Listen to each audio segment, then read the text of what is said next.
12 African countries have committed to Education Plus, which is an initiative to prevent HIV infections through education and empowerment. This was announced at the Transforming Education Summit in New York last week. UNAIDS report in Danger, released in July this year, showed that in sub-Saharan Africa, 4,900 young women and girls between 15 and 24 acquired HIV every week in 2021. The report added that 22,000 adolescent girls and young women died of AIDS-related illnesses in 2021. In sub-Saharan Africa, the 12 African Education Plus champion countries are South Africa, Benin, Cameroon, Eswatini, Gabon, Gambia, Lesotho, Malawi, Senegal, Sierra Leone, Uganda and Zambia.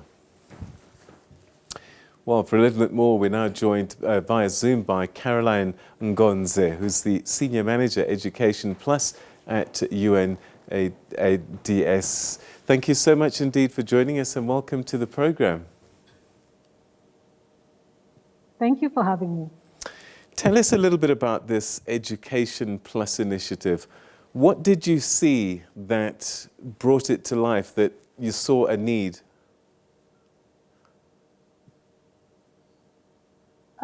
Thank you very much.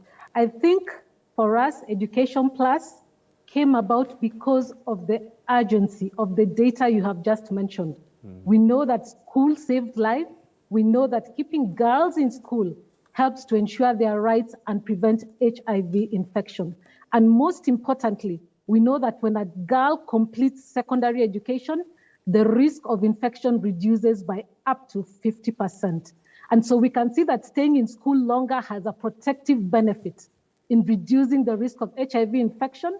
And further so, the data is showing us that higher levels of education attainment amongst women are also associated with increased control over sexual and reproductive health and rights, as well as comprehensive sexuality education, which also gives the girls life skills to know about their bodies, how to look after them, how they will transform, and therefore the girls know how to protect themselves and to reduce the risk further. And so that's why the data is showing us that HIV infections amongst adolescent girls and young women have actually reduced when girls complete secondary education. So I'm just wondering, AIDS has been with us a long, long time.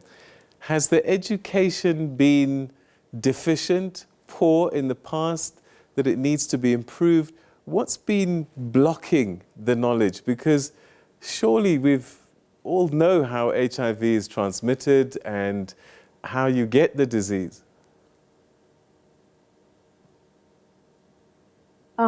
Excellent.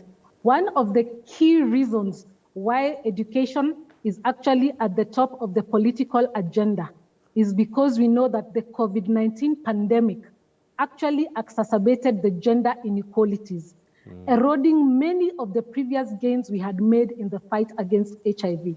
This is because millions of adolescent girls dropped out of school during the pandemic. We know millions more have not yet returned to school. And so we are seeing the protective cover of schools has been removed, thereby the risk of HIV infection is multiplying. And so one key factor is the fact that we do have the COVID-19 pandemic that has eroded very many gains.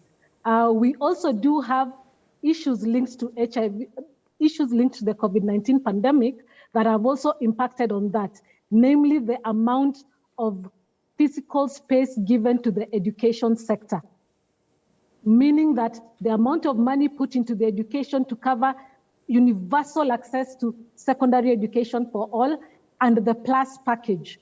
Here, the PLUS package means access to comprehensive sexuality education, which we have talked about just now. It means enabling sexual and reproductive health and rights for the adolescent girls and young women. It also means violence-free school environments. We know that the spikes in gender-based violence during COVID actually were significant. Thereby, the need for violence-free school environments becomes critical. And also, most importantly, enabling a successful school-to-work transition particularly for adolescent girls as they transition away from school. So some of these key components had not been adequately addressed before COVID and have been exacerbated by the COVID-19 pandemic. Who are you finding that these young girls, these adolescents, are most vulnerable to? Yes, they are the most vulnerable and susceptible to HIV infection, but they're getting it from somebody. Do we have an understanding of how they are contracting this virus? And is that part of the process of education, warning against certain types of people? Certainly the data, as you've rightfully mentioned, is showing us that there is a disproportionate impact on HIV infections on adolescent girls and young women. Within the African context, and even within East and Southern Africa region, we know that new HIV infections are 3 times higher amongst adolescent girls and young women aged 15 to 24 years compared to the males of the same age. So this already tells us there is an issue of transactional survival sex happening. There is an issue of child marriages happening. There's an issue of teenage pregnancies happening, where we are seeing that disproportionate impact in the numbers that we are seeing on HIV infection for adolescent girls and young women. Is that why then the education, getting them to finish school, helps, because the chances of transactional sex decreases with the more education and the opportunities that education brings?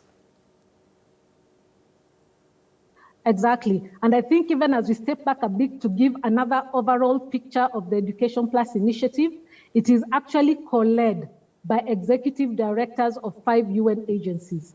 Here we have UNAIDS, UNESCO, UNICEF, UNFPA, and UN Women. And all these agencies are working together with the Africa Union Commission and with 12 African heads of states that we've already mentioned.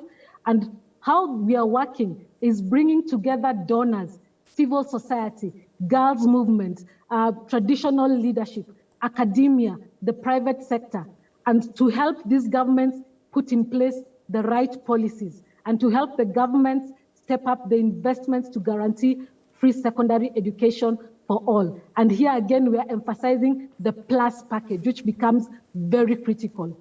Supporting governments to create violence-free school environments, supporting governments to provide the comprehensive sexuality education which is appropriate, supporting governments to enable access to the sexual and reproductive health and rights, and also supporting the governments to introduce these effective school-to-work transitions. And so this joint UN initiative, by bringing all these different partners across multiple sectors, connecting health, education, social services, and many other support systems, help to position schools as the entry point to provide the socioeconomic support to adolescents and youth living with and impacted by HIV. So this ensures that it's across sector, it's multi-sectoral, across sectors where we are creating opportunities for access to education, access to health, access to jobs, with a particular focus on adolescent girls and young women because of the data you just mentioned, the disproportionate impact of HIV on these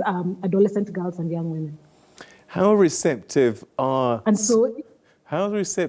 school children to this kind of education? Because in many countries, they're quite conservative.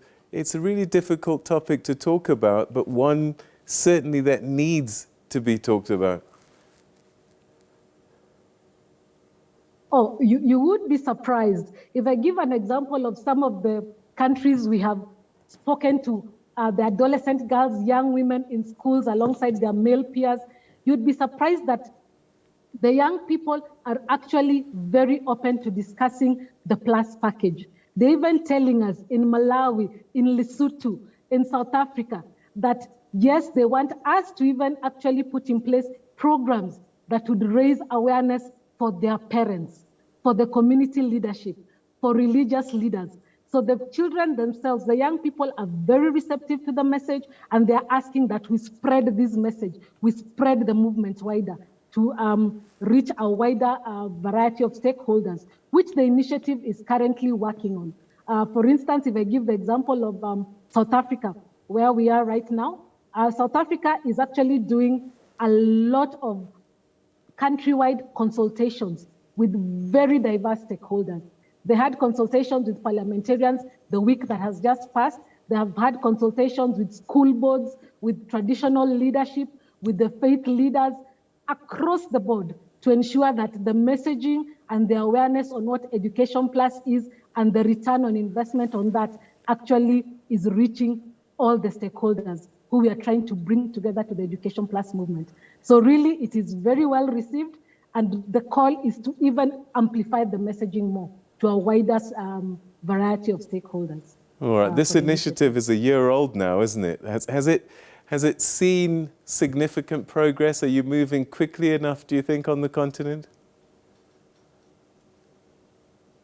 You are right, the initiative is very young, first year into the initiative, but we are already seeing very good progress. I think when I look at the countries in the East and Southern Africa region, just to mention some of the headline achievements that we can actually say the initiative has brought about.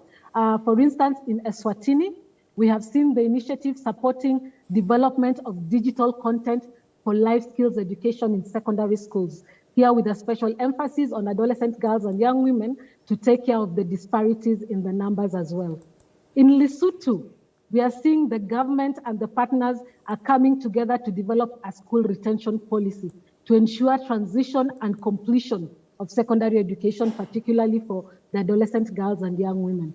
In Malawi, the initiative is supporting the revision of the national strategy for adolescent girls and young women, and also looking into issues of school-related gender-based violence.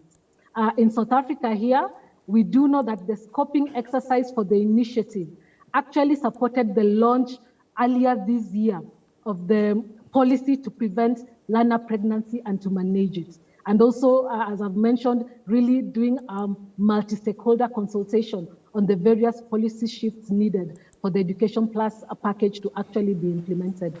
In Uganda, we're already seeing the Ministries of Education and the Ministry of Health implementing jointly what they're calling the Young Adolescent and Peer Support Group model. This is being piloted in 15 districts, and it already is helping to reduce stigma and linking the adolescents with medical assistance, nutritional assistance, including linking for HIV treatment. In Zambia, we have seen that the Education Plus initiative is supporting the integration of the goals of Education Plus into the sectoral plans currently being developed to implement the 8th National Development Plan that was launched earlier in the year. So we're already seeing very significant progress in the 1 year in which the initiative has been implemented within the region. Ms. Ngonze, we're going to have to leave it there. Thank you so much indeed for joining us. We wish you the best with this initiative because every day that it's successful, that's potentially a life saved. So thank you so much, and we wish you the best.